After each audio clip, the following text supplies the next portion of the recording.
ശ്രീകൃഷ്ണ ജയന്തി ആഘോഷിക്കാനുള്ള തയ്യാറെടുപ്പിലാണ് നാടും നഗരവും.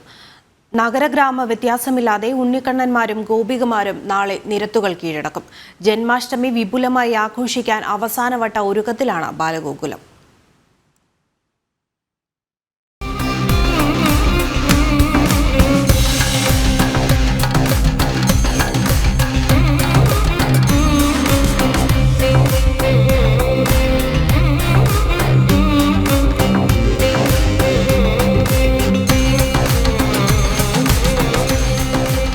പുണ്യമീ മണ്ണ് പവിത്രമീ ജന്മം എന്ന സന്ദേശത്തോടെയാണ് ഈ വർഷം ബാലഗോകുലം ശ്രീകൃഷ്ണ ജയന്തി ആഘോഷിക്കുന്നത്.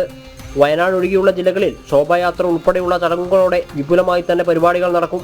കേരളം അമ്പാടിയാകാൻ മണിക്കൂറുകൾ മാത്രം ബാക്കി നിൽക്കെ അതിനായുള്ള പ്രവർത്തനത്തിലാണ് ബാലഗോകുലം പ്രവർത്തകർ. കുട്ടികളൊക്കെ വളരെ ഉത്സാഹത്തോടെയാണ് ജന്മാഷ്ടമിക്കായി കാത്തിരിക്കുന്നത്.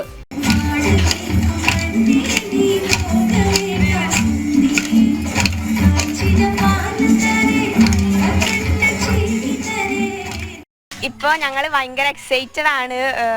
തിങ്കളാഴ്ചയാണല്ലോ ശ്രീകൃഷ്ണ ജയന്തി. അതുകൊണ്ട് ഞങ്ങൾ ഇതിന് മുന്നത്തെ ശ്രീകൃഷ്ണ ജയന്തികളും ഞങ്ങൾ ഇങ്ങനെ ഡാൻസൊക്കെ നല്ലപോലെ ഗ്രൂപ്പായി പഠിച്ചിട്ട് ഞങ്ങൾ കളിക്കാറുണ്ട്.